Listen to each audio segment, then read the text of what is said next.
Hey, Taha, thank you for coming in. Just a remarkable history of accomplishment and continuing contributions to the world. You got great announcements coming up throughout the year. Congratulations to the Time 100 selection as well. And you were there, right, in New York. And just again, Generation Unlimited, amazing group that you're working with. And of course, Goodwall was just scaling globally and enabling so much and empowering so much in terms of youth and education and skill development. Just remarkable everything you're doing. And I saw you recently in Geneva at the YPO Future X conference. So thank you for coming in and sharing your insights with our audience. Thank you so much, Stephen, and thank you for taking the time quite early in the morning out on the Pacific Coast and giving me this chance to exchange. So grateful for all the support, and mentoring and advice you've given me personally over the past years. And as I was saying, as when we saw each other in Geneva, as I said, like there's no way we could even be dreaming of this scale if not for the support of amazing partners like yourself. So thanks again for having me.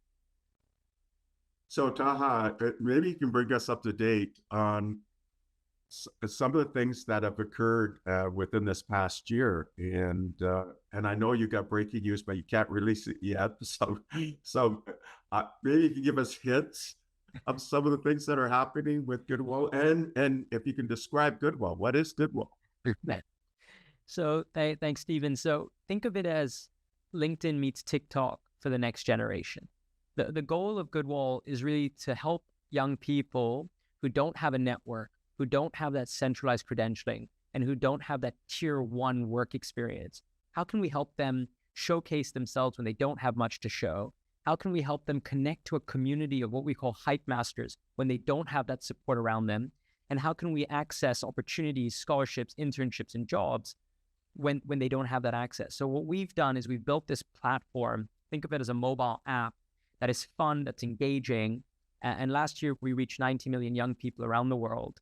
And from that platform and through the partnerships we have, we essentially are trying to reach young people and help them through their journey to maximize their potential and have a positive impact on society. My story, Stephen, as you know, is one where I was very privileged to being born in the right place. I was born in Switzerland. My parents gave me confidence. I'm originally Sri Lankan. And we grew up in different countries, and we saw that the only reason I'm on this call with you today, I really believe this is because of the chances and opportunities I had growing up. So what we're trying to do is just give some of those chances to as many young people as possible. And if we do that, hopefully it'll be a pretty meaningful thing to do with our lives. Maybe you could describe what the onboarding process is like. So let's say there's somebody in Africa or in South America, and they hear a Goodwill. Yeah. How do they get engaged? And then what are some of the benefits and things they can do within this environment? So what's amazing is so many people, almost everywhere, have a smartphone. There's some places where you don't, and I'll speak about that in a second. But so many young people have a smartphone. It's completely free. They tend to hear about us either from their friends, from word of mouth. We're featured in over 30 app stores, but also they hear about us because we run a program. Tends to be with a pretty recognized government or large corporate or big foundation around a thematic area. So to give you an example, it could be around, we're just about to launch something in sports. It could be around digital skilling. It can be around entrepreneurship, communication, AI. And essentially what happens is us and that pretty recognized brand, we essentially know how to craft messaging in a way that is very appealing and accessible and inclusive to young people. And we reach them, as I mentioned, through partnerships with telecom, media, ambassadors, influencers across social networks. And they hear about us for this very specific reason. I think the founder of Musical.ly talked, in order to build a community, you need to have a very specific utility to join. And then once you're in, you stay because there's this vibrant community, there's a profile, there's access to all of these opportunities. And you've indicated now you're what, 19 million? So you're growing, you're scaling. So what's your target for this year? So the target is our target is to make a dent. And in order to do that, we need to be reaching hundreds of millions of young people. So we're on our way. It's sometimes hardest to go from 0 to 1 or 0 to 0 to 90. But I was just on a call earlier when they're like, how do you reach young people? I was like, it's a lot easier to reach them when you have a lot of young people already there. And now we have to leverage that. Like the fact that we're in the room with the right partners, the fact that we've built that credibility up, we need to leverage that to reach more young people and help more young people in a more meaningful way. And the only way to do that is more partners to go deeper, right? Because every young person, the way we look at impact is reach as many young people as possible and go as deep as possible in terms of the socioeconomic delta, if you would like, per person. So if a young person is about to get into Harvard and we help them to get into Harvard, that's not actually very impactful, right? They would have done it with or without us. What's impactful is if you take someone who really wasn't going to go to Harvard or wasn't going to go to, create a crazy organization, and we help them get that's impressive. And if we can do that at scale, that's exciting. And for that, you need great technology, but you also need great partners. And it's important to speak the language of these young people. I think that's like what we've done over the past 8 years, which is we really understand how to engage those young people in a way that is easy and accessible. So, can you mention some sort of examples that are really compelling, and some sort of really interesting stories where you made the significant change in some people's lives? Yeah, it's important, as you say, to go beyond the numbers and actually to talk about the stories. And we as a team, we try and remind ourselves about that. I give one. We have an entrepreneurship program running globally around the world. Think of it as like TikTok meets Shark Tank. So every single day we fund a young person's idea. They pitch their idea on the mobile phone. Young people vote on it. And then we have a jury and we give out some non-dilutive funding, basically, small amounts. And we can pay them through our payments mechanism. And last year we funded young people in over 100 countries, just to give an order of magnitude. And we have this amazing young woman in Nigeria who doesn't come from, let's say, a tier 1 consulting background or a tier 1 university in Nigeria. She's actually from the north of Nigeria, which is a slightly more defavoritized economically area. And she pitched an idea to take plastic bags and convert them into shoes. And now she got her first seed funding from us, like micro seed funding from us. And she's on her way now. And she's gone well beyond us. She's connected into accelerators, she's selling and the rest. And I don't know if she would, I'm sure she, and we made that catalytic moment of giving her that confidence, first of all, teaching her a little bit of skills, and then giving her that first money and having that first network of support. And now she's on her way. So that's on the entrepreneurship side. And then we have other stories from 5-6 years ago. We have young people who started with us in high school. And now, I give one example, which I really enjoy, a young Jordanian girl. She was into robotics, but she didn't really have that community around her in Jordan at the time. And so she connected in and saw the work being done with some of our American members in the US, girls who were in robotics. And they engaged, she was inspired by it. She continued into a challenge or a competition we had on robotics. Since then, she's gone on to intern at NASA. She's got a scholarship, she's been on TED. And we're just so excited.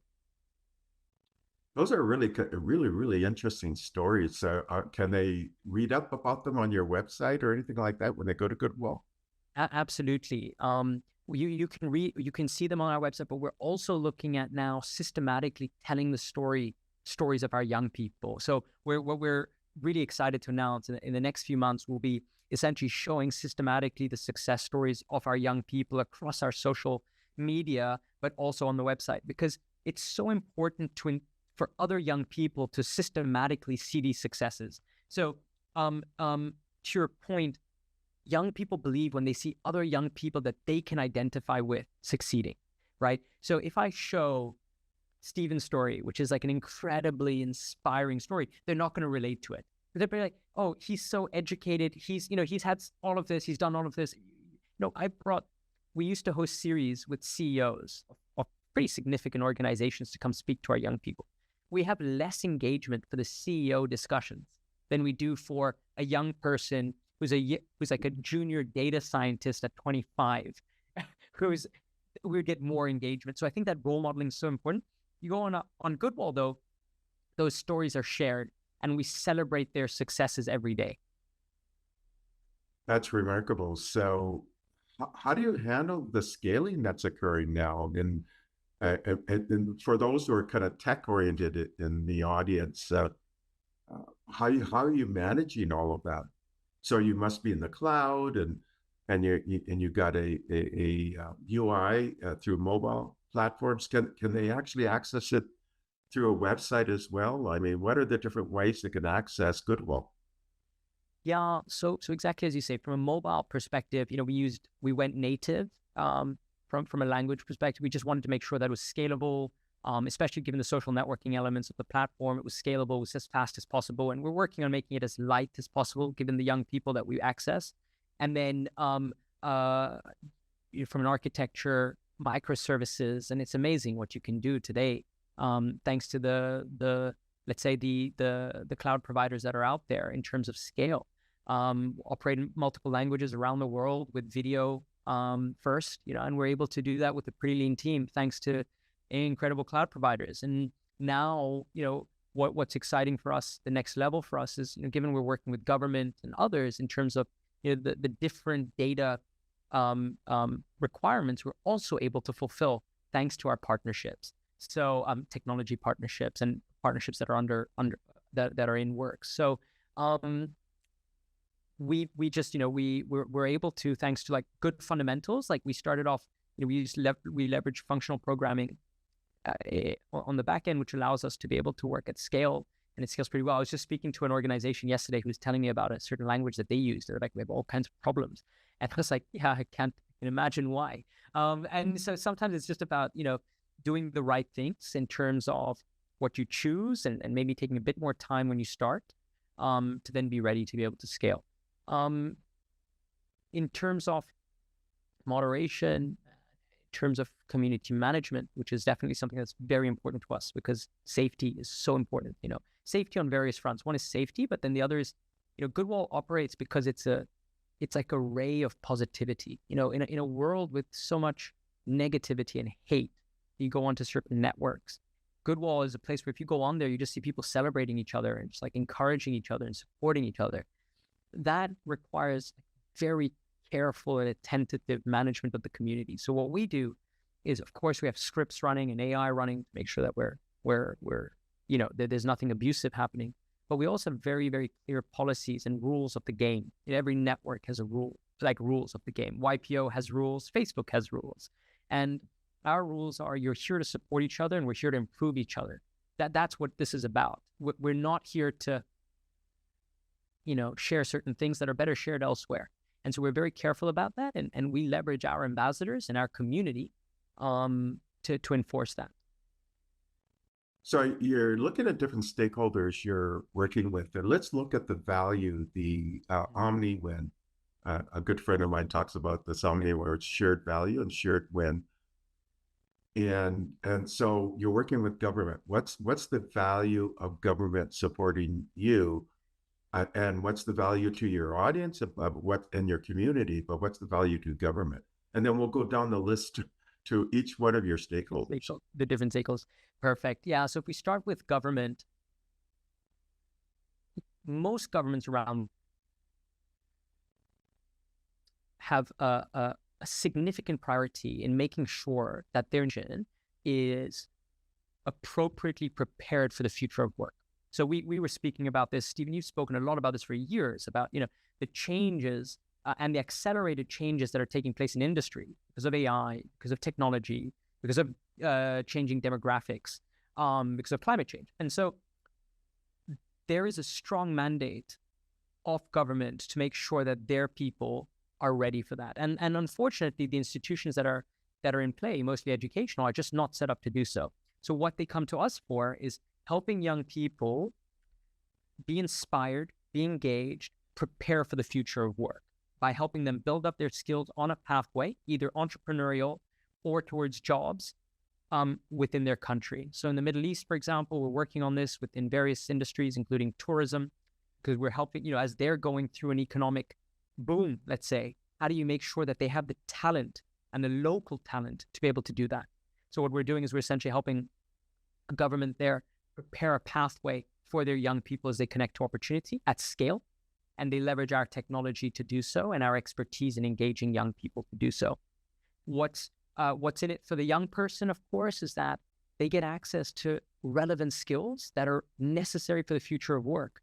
And when I say skills, I don't just mean hard skills. I really mean soft skills as much so. So if we think, we've spoken about this in the past, what are the number one things that are needed, or the few things that we need? Resilience, we need entrepreneurial skilling, we need to learn how to learn. This is going to be critical for this changing environment. And that's what we're bringing thanks to some of the programming that we do alongside our partners. So you mentioned partners. So can you talk about some of the partners, and again, how they benefit from engaging with you, and then what assets does that partner bring to your audience, to your youth who are on your platform?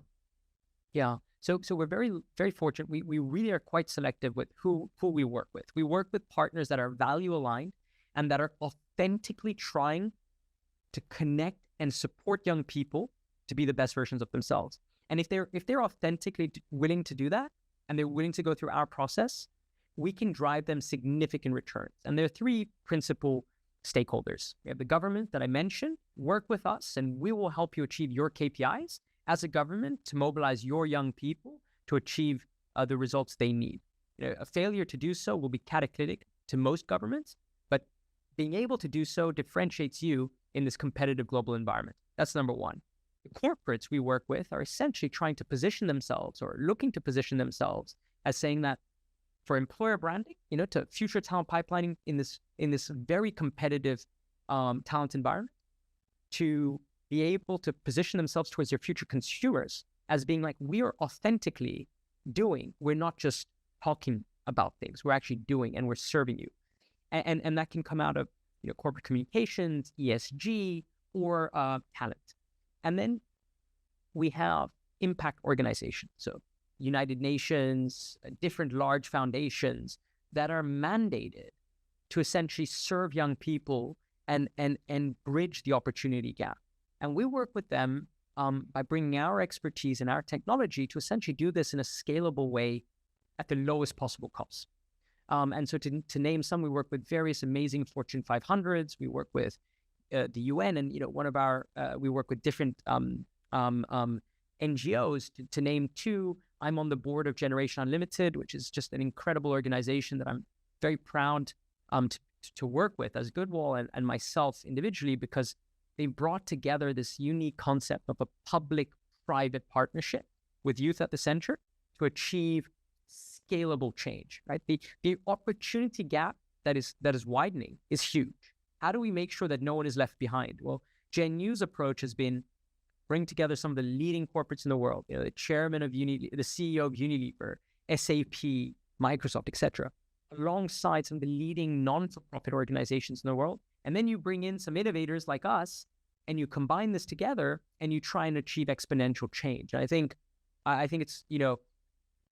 it's it required innovation, it required some boldness, and it required vision, which they've put together, which we've put together, and I'm happy to speak more about that. So we work with organizations like that, and then organizations like I'll give one more shout out, which is Junior Achievement, where my brother is on their leadership council, my co-founder is on their leadership council. Again, incredible, 100 years old organization, but also looking to innovate, and they're working with us on essentially delivering their digital solution. And instead of trying to replicate what we've done, and we trying to replicate their success, we've combined, and we actually have an online and offline as well. Those are two on the non-for-profit side that I can highlight. So you get somebody who signs up into your platform. I imagine then they have to put some details of their profile. Do they self-select areas that they're interested in from a content standpoint? Are you planning to have some of the capability will identify gaps in terms of their skills and their orientation in terms of consuming, um, uh, learning content, and then how do you incentivize? How do you gamify and incentivize it so there's stickiness and they want to engage further? And do you measure that engagement where somebody engages and then are they staying? Are they consuming more? And how do you ensure that they're going to consume more? Right? No, no, that's such an important question. So if I start off with the first piece, which is when they come, so they come on board. We make it as easy as possible. Of course, you have to put in what skills. So it's all around skills. So our language is about skills. So you come in, you choose the skills you have, choose the skills you'd like to have in the areas of interest you have, and this is self identified. And then of course it changes based on how you come in, your country. You come in through a program, i.e., if you come in for AI, it's a bit different in terms of the onboarding versus if you come in for sport. And then you go through, you fill up your profile, and you start participating in your first program on the platform. And then you get to join communities that are related to that. So we basically suggest content.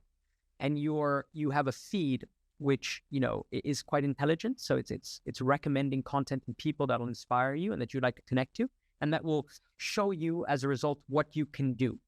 I believe, like, if we think of career guidance, if I look back at myself, I think it's a big part of career guidance is about seeing what's out there, being inspired by what's out there, and trying things so as quickly as possible, and deciding as quickly as possible what's for you and what's not for you, as much as recommendation algorithms are. So we have a recommendation algorithm based on your profile, based on what you've done, what you click on, what you watch. We take all of that data and we recommend things for you to go out and try. It can be, go try out this career pathway. But I think as important to that is, like, if I look at my own career, and I don't know about yours, it's like, I would be curious, how did you end up where you are? I don't think it's an algorithm that told you, go do this, Stephen. It's probably you tried a couple of things and you're like, this is what I'm good at and this is what I like. And, I tried a couple of things, one in finance and one in art, and it was just not for me. Luckily, I was able to fail quite quickly at that, quite early at that. And I was able to pursue my passion, which is what I'm doing now. And that's what we're trying to replicate. And that's through peer-to-peer content, largely, alongside the AI-driven algorithm that we have. That's how you discover. And a discovery would be like, go try out an engineering course, see that that's for you. Maybe it is, maybe that's your future, and maybe it's not, but you find out fast and then move on to your next thing, right? It's what they say, fail fast and move on. And that's how we look at careers, at least for our young people. So that's the discovery. Now, in terms of, you asked about gamification and incentivization, so important, right? Like, you have a category of young people that no matter how boring, no matter how hard, they're going to find their way. But those young people are just exceptional, and they're not that many of them, actually. We need to take care of all of those who have talent, who have potential, but need a little push and a little support, because there's a lot of other things to distract them and a lot of other things going on. And so what we do is, a lot of it is peer-to-peer. So if you think of the most powerful form of behavior is driven, if you look at Instagram or Facebook, is driven by, you can call it peer pressure or peer support, right? So we try and leverage that peer-to-peer for good. We say, like, look at what other people are doing, and that drives a positive encouragement. Look at what other people are telling you to do. That drives positive encouragement to either create impact. A lot of our young people are volunteering, they're recycling, planting trees, but they do that as teams, they do that as groups. And then, of course, we have gamification like levels, badges, leaderboards, and you can unlock rewards. So our rewards go from micropayments. So, Stephen, I told you we launched this ability to pay young people around the world in as small as like $1 for having done things, which is really cool, but you can only unlock if you reach a streak of, let's say, $50. So you encourage them to go on streaks to earn money, to get data, to get tickets. We're working on a program now where our sponsors are allowing you to go to like world-class events, meet athletes. So it goes from like very exciting, like big things, all the way down to very small. And you combine all of this based on the persona, and that's how we gamify it. So how do you sustain it then? How do you make this a sustainable program so that it doesn't require grants and things like that, so that it can have this continuing stream of revenue, so to speak, so that it can grow and maintain expenses and pay salaries and things like that? what's the revenue commercialization model? Oh, it's a great question. I think,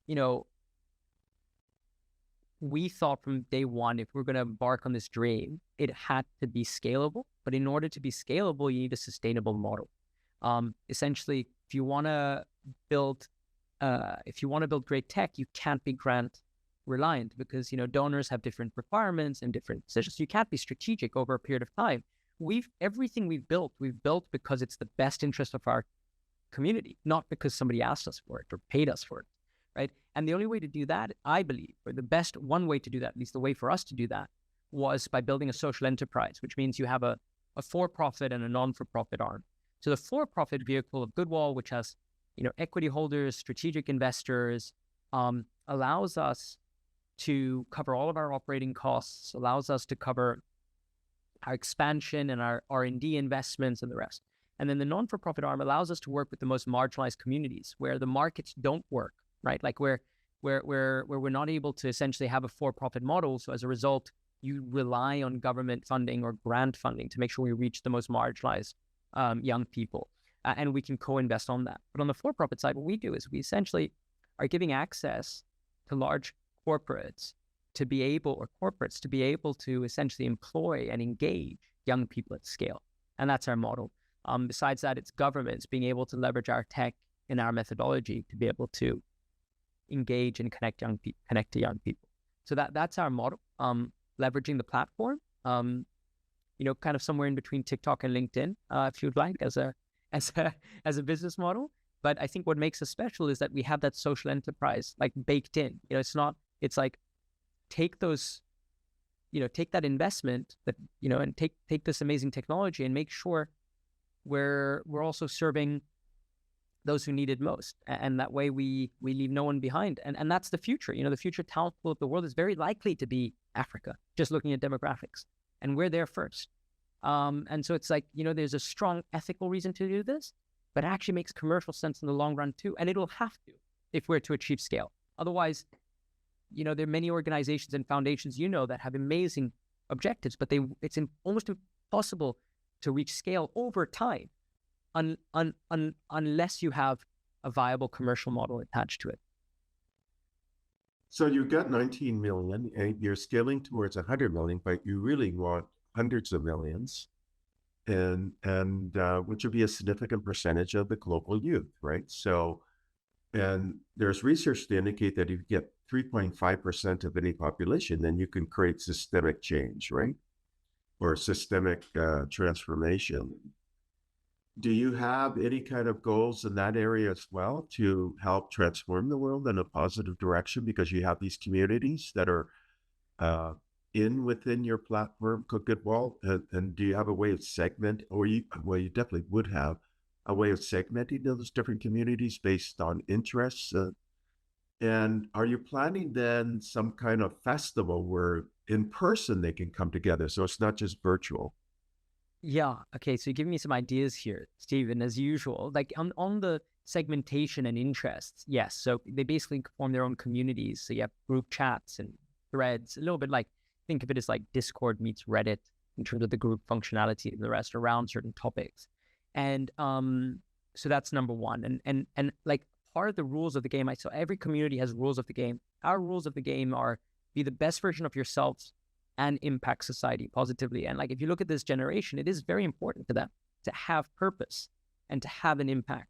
And so our impact is, okay, like how can you earn a living and contribute to society, right? And that can go from it was a discussion on Wednesday, this amazing organization of like, that's focused on like 10 innovators a year who are young and going to change the world, right? Like super, and it's true, right? Like they're going to come, maybe they'll cure cancer. Amazing. So that's one form, all the way to the other side, which is like you're planting trees locally, or you are setting up a small shoe company out of plastics, and you might employ 5 people. For me, that is just as valuable. It's just as important. But we need both, and we need to do it at scale. So that's baked into our model, which is like give young people incentives. So that means social recognition, money, access to be able to create change around them. I think, Stephen, our society works with certain rules, right? Like as long as we say that, hey, money is the driver, it's a KPI to show, utility and success, that's what we go for. That's the rules. But what if you live in a world where you say, hey, there's more than just that as like success metrics. Like you're successful because you have achieved this, this, and this, and this. And that's what we're trying to change on Goodwall versus, let's say, another platform where, someone who has amazing vacation photos or who has an amazing car is really valued. So we're trying to like change what people value. We're not changing it. We're just trying to recognize it, And so by giving them that space, we're encouraging certain behavior. And I think if you can just, I think you were there when I gave that talk at YPO where it's like, in order to change the world, people change the world, right? Like talent changes the world. Capital follows talent. It's never a capital problem. It is a talent problem. It's a talent problem from a leadership perspective. We talk about CEOs can change the world. But if we take young people, our constituents, what they need to change the world, 3 things. They need talent and skills. They need a desire to create change. And they need that safety net, network, and ability to communicate. If you combine the 3, you can create change. Very few people have all 3. We have such amazing young people, but they don't have opportunity. They don't have the skill set because, they haven't been afforded it. You have others who are incredibly talented, but just couldn't care less about creating change. And we know, unfortunately, it's just because they didn't have exposure. If you can combine the 3, you can create systems change. And so that's what we're trying to do. We've got pathways for young people to go into leadership, as in policy, pathways to go into climate leadership, AI leadership. And, it's not just about jobs, right? Or corporate sector. It's about corporate sector, entrepreneurs, future policymakers. We need a significant improvement generation on generation if we're to solve our most pressing problems. And I think we can do it. Not alone, but us alongside some amazing partners, we can do it. So, and then there's this other component where you have a Goodwall Festival where you're able to bring different delegations from around the world where you have this amazing celebration. And because you're bringing together people in this festival, a Goodwall Festival, then you can have a Goodwall Unlimited, just like your time 100. You could have a Goodwall 100 and give out prizes and awards and recognition, right? And those are then models or North Stars for the community. They go, wow, I could do that. I could be one of the Goodwall 100. And then you can partner with the Time 100. Maybe you could do a joint Time 100, Goodwall 100, but very youth-centric, right? Well, Stephen, you know what? That's a great idea. Would love to. We don't do that today. Most of our stuff happens virtually, and then what we do have is like through some of our programming. So, for example, we have this amazing partner called the Vies Foundation, where the Vies Academy for Nature. Within them, we do that for climate leaders, and so we bring together. We have young people from Switzerland, Peru, Kenya. They do amazing work during the year, and then they all congregate at the end of the year. And there, we had the New York Times there. We're so privileged. We had so many others that were telling the stories of these amazing young people who are building solutions, not talking about climate, but doing to change climate. Now, could we do that a bit bigger to bring all of our constituents together? That would be amazing. I ask you this, Stephen. You've got a little bit of a track record with global festivals, congregating people from around the world, including with AI for Good, which is now, one of the most successful events. Could we maybe go offline and talk about this, maybe what we could do together on this? Because I would love to see if there's I'd love to get your views on this and maybe see there's something we could do. Yeah, and can you imagine then you also have CEOs there, you have venture people there, you have government representatives, and you're not allowed to wear suits, right? So that it's very peer-to-peer. And it's kind of a mixing, and then you give out prizes. So just like you have the Earthshot prize of £1 million. I'm sure that we could raise funding for different prizes, right? Anyways, I just lost you there. No, I just lost you. Could you? I can't hear you for some reason. Wait a second. What's happening? Let's see. Can you hear me now? Now I hear you perfectly. Sorry, Stephen, can you repeat that? What I was saying is that we congregate different communities with the youth community, and then really the opportunity is for other communities to congregate with the youth community, right? So whether it's CEOs or impact leaders or government leaders, and it's got to be informal. So we got to remove the suit, the tie, that kind of ceremonial. And that's a requirement. It's peer to peer. It's this congregation, idea sharing. You can have roundtables, commit to action, and we give out prizes, just like their Earthshot prize, but it'd be the Goodwall prize, right? And get sponsors to fund that kind of prize and do it on a continuing basis, just like it with the ACM. Google sponsors our $1 million US Spirit Award.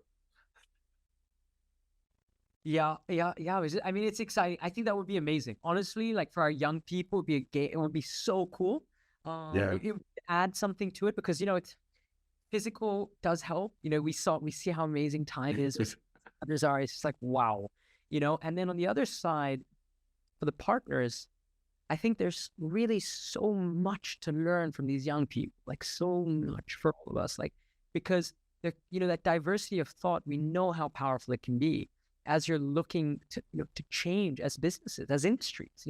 It's not, we know that, industry is just not going to look the same in 3 years' time, like literally 3 years. So how do we stay ahead? And I think connecting to these change makers who are addressing some of these most important problems, which essentially are the same problems that many of our corporates are addressing. When we talk about the green energy transition, some of the most important companies in the world are at the forefront of it. And combining with these young people, I think we could do something pretty special. Stephen, I think you're onto something there. Maybe it is definitely worth us to have a chat in the next few days. And because through partnerships, you get a guarantee that one of the winners of your Goodwall Prize will be featured in Time 100 because of partnerships. You make sure that one of the winners of your Earthshot, or I should say, your Goodwall Prize, a prize could be a TED Talk, like TED in Vancouver TED Talk, right? Yep. Yeah. Why not, right?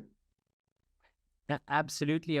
We're lucky to have been introduced. I mean, you're on it. I mean, Stephen, you always push us. What I love is that a couple of years ago, you pushed us to go to think bigger and to think further and to push outside our comfort zones, let's say. And now we're here, and now, now we're here, and now we're like, okay, wait, what next?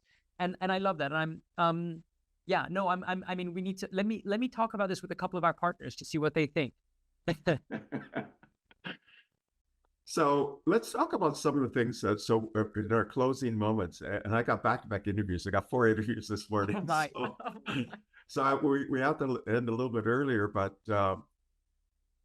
in fact, the next interview is with the CEO of WITSA, the World Innovation Technology Systems Alliance. And why not form a partnership with them? I'll bring it to their partner group, right? They're an industry association, and every country has an industry representative. So for India, it's NASSCOM. NASSCOM is really famous. That's the country member for WITSA. And for the US, it's CTA, which runs CES. Why not partner with them? Well, Stephen, as we see what the connecting link is, we see how it works, and this is why I also say, like, how important.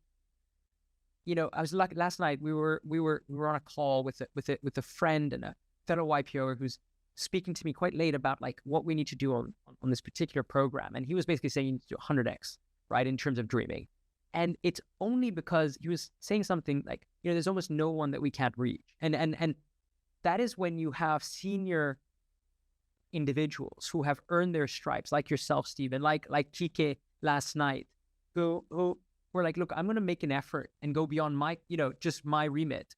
Stephen, you don't need to be doing this today. You don't need to be talking about, we connect this. And I know you do this systematically because you just dedicated your life to saying, like, how can you exponential impact? And, if we're just very lucky for that. And then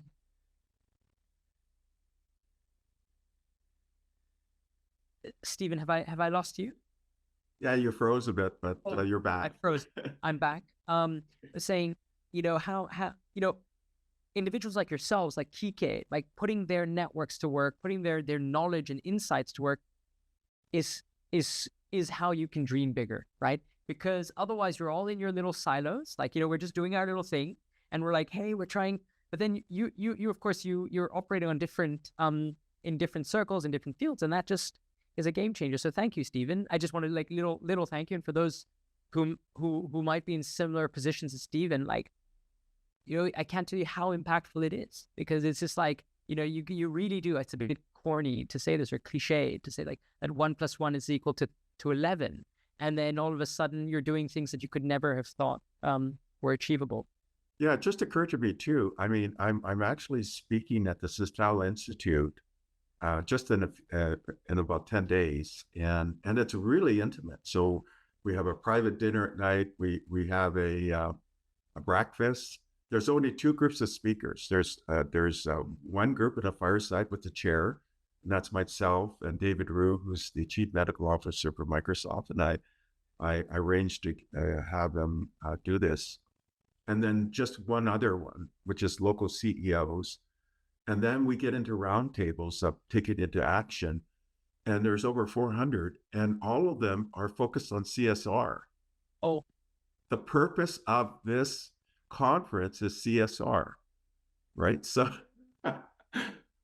so this is a golden opportunity to showcase what you're doing. So I'll work to talk about what you're doing and for them to engage with you, right? So because there's only 2 speaking slots and that's it, and then the rest is roundtables and brainstorming and taking into action. Anyway, so but we don't have that much time left. I just wanted to get into some of the things that you've been able to achieve. World Economic Forum Technology Pioneer, the Generation Unlimited board member. I mean, just a remarkable group of people on that board.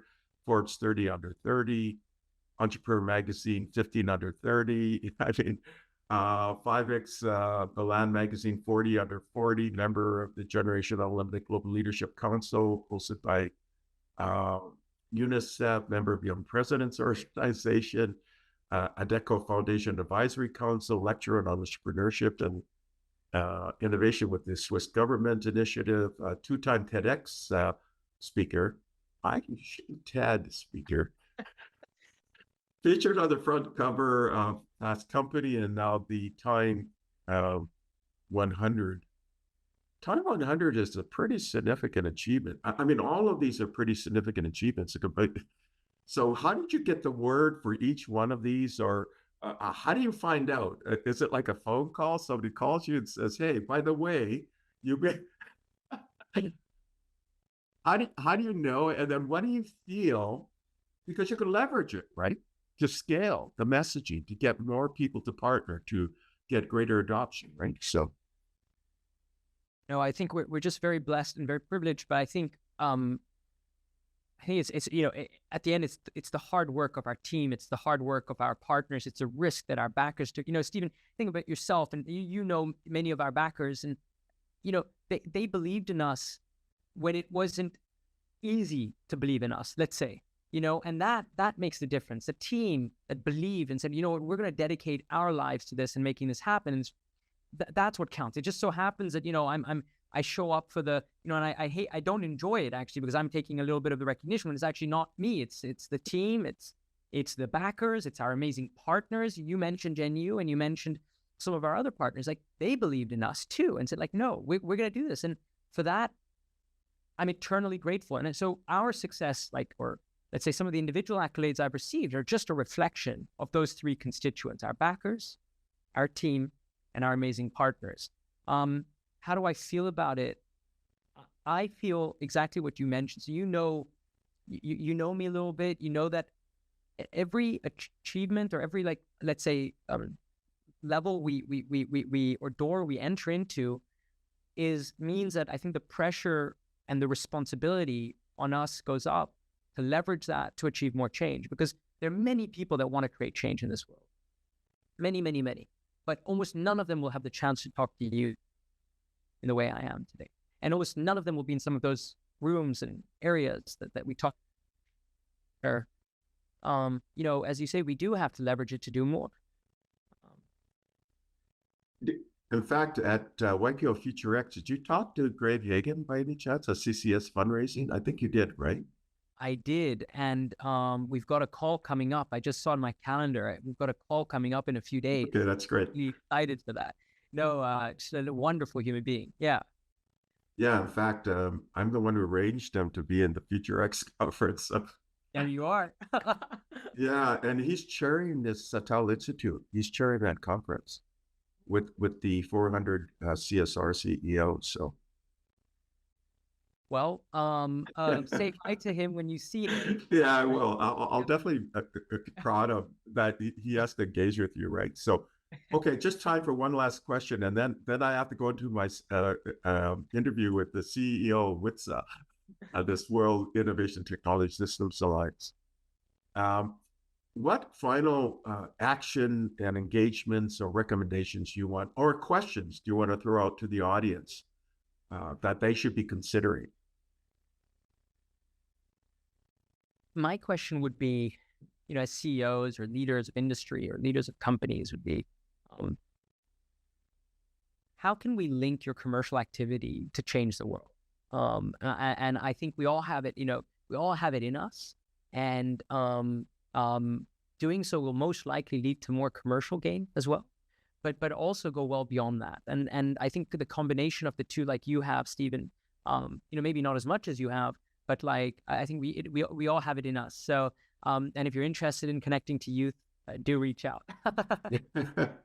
Well, that's a great recommendation. And again, Taha, thank you for coming in. And you're just amazingly passionate, a guiding light to the world. You're empowering youth in so many different dimensions. And you took the time, and I know you're really, really busy. So you took the time to share your insights with our audience. So thank you again. Thank you so much, Stephen.